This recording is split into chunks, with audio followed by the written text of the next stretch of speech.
Imagine being trapped in the most hostile place on Earth, watching your ship, your only shelter, your only way home, get slowly crushed to pieces by ice right in front of your eyes. Now imagine you're not alone. You have 27 other men depending on you, no radio, no way to call for help, and you are hundreds of miles from the nearest human being on the entire planet. What would you do? This is exactly what happened to a British explorer named Ernest Shackleton in 1915, and what he did next has become one of the greatest survival stories ever told. Stay till the end, because the final leg of this journey involves a tiny lifeboat, a raging ocean, and one of the most insane navigation feats in human history. August 1914. Ernest Shackleton set sail from England aboard a ship called the Endurance with a crew of 27 men, aiming to become the first person in history to cross the entire continent of Antarctica on foot. It's an almost unthinkable goal, but Shackleton is no stranger to extreme expeditions, and his crew trusts him completely. The plan is ambitious but straightforward. Sail to Antarctica, land the crew, and begin the long trek across the frozen continent. But the Weddell Sea has other plans. In January 1915, while still trying to reach land, the Endurance becomes completely trapped in thick pack ice, frozen solid in place, unable to move forward or backward even an inch. At first, this seems like a temporary setback. The crew waits, hoping the ice will break and release the ship. Days turn into weeks, weeks turn into months. The ship remains frozen, drifting slowly with the ice itself, completely at the mercy of the Antarctic winter, for nearly 10 months. The Endurance sits locked in the frozen sea, and slowly the pressure of the shifting ice begins to take its toll. The hull starts groaning under the crushing weight of millions of tons of ice pressing in from every direction. Then, in October 1915, the unthinkable happens. The ice finally wins. The wooden hull of the Endurance begins to splinter and crack, timber snapping like matchsticks under the relentless pressure. Shackleton makes the gut-wrenching decision to abandon ship, watching helplessly as the vessel that was supposed to carry his men to Antarctica and back slowly gets torn apart by the ice around it. Let that sink in for a second. 27 men, standing on solid ice in one of the coldest, most isolated places on the entire planet, watching their only shelter and their only way home get crushed to pieces in front of them, with absolutely no way to call for help and no idea if anyone will ever come looking. Now the real fight for survival begins. Shackleton and his crew set up camp directly on the ice floe, salvaging what supplies they can from the sinking Endurance before it disappears completely beneath the frozen surface. For months, they live on the drifting ice itself,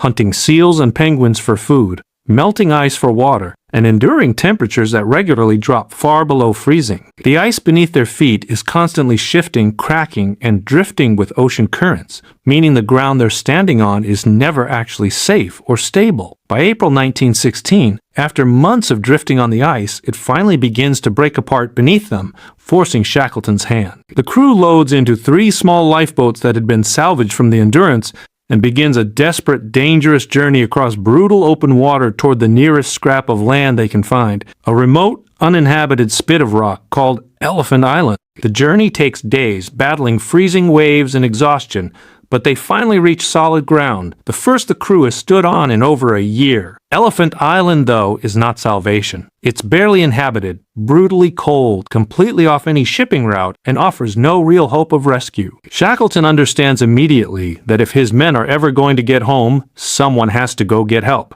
And the only way to do that is to sail one of the tiny lifeboats across roughly 800 miles of some of the most violent, unpredictable ocean water on the entire planet, toward a whaling station on South Georgia Island. This is where the story becomes almost impossible to believe. Shackleton selects 5 of his strongest men and sets out in a modified 22-foot lifeboat called the James Caird, leaving the rest of the crew behind on Elephant Island with instructions to wait and survive as best they can. 6 men, in a boat barely larger than a small camper van, attempting to cross 800 miles of the roughest ocean on Earth, navigating using nothing but a sextant, a compass, and brief, rare glimpses of the sun through storm clouds. For 17 days, the tiny boat is thrown around by hurricane-force winds and waves taller than buildings. The men are soaked constantly in freezing salt water, barely able to sleep, taking turns bailing water out of the boat just to keep it from sinking beneath them. At one point, a massive rogue wave nearly capsizes them completely,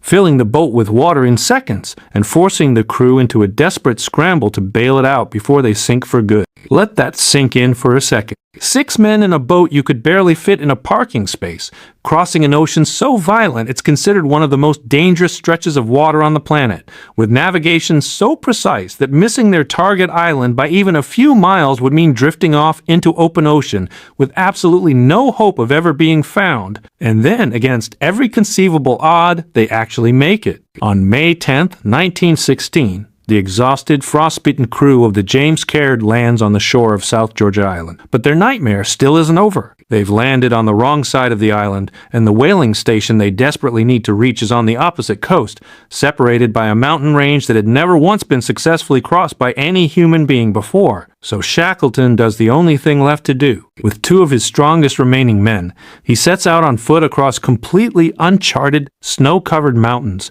with no proper climbing equipment, no map, and no idea whether the route is even survivable. For 36 hours straight, without stopping to rest, the 3 men climb, slide, and stumble across glaciers and jagged peaks that modern climbers with full equipment still consider extremely dangerous today. Now, here's the moment that makes this entire story feel almost impossible to believe. After 36 brutal hours without sleep, Shackleton and his 2 companions stumble, exhausted and unrecognizable, into the whaling station at Stromness. The workers there, men who had known Shackleton for years, don't even recognize him at first. His face is blackened by frostbite and exposure, his clothes are torn to rags, and he looks nothing like the man they once knew, but he's alive. And more importantly, help is finally within reach. Shackleton immediately organizes a rescue mission, and after several attempts battling through pack ice, he finally reaches Elephant Island in August 1916.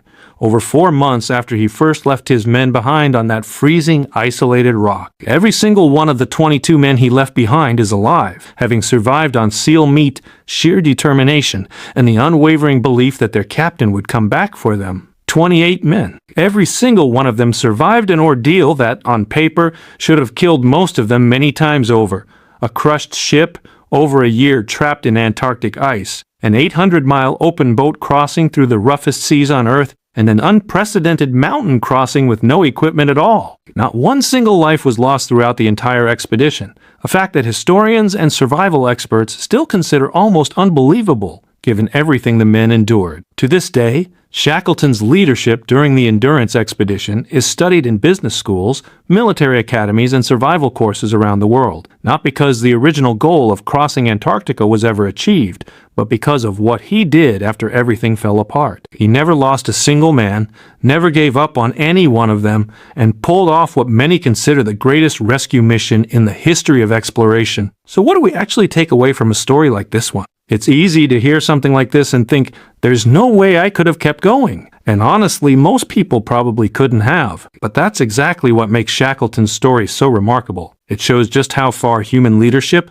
stubborn determination, and the simple refusal to abandon the people counting on you can carry an entire group of people through what should have been a certain death sentence. No ship, no radio, no hope of rescue for well over a year. And somehow, every single man made it home alive. Next time your own situation feels impossible, try to remember there was once a crew of 28 men who lost their ship in the ice, crossed 800 miles of the roughest ocean on Earth in an open boat, and climbed an uncharted mountain range with no equipment. And every one of them made it through. If this story hit you the way it hit me while researching it, make sure you're subscribed, because there are survival stories out there even stranger and more extreme than this one, and I'm going to tell you every single one of them.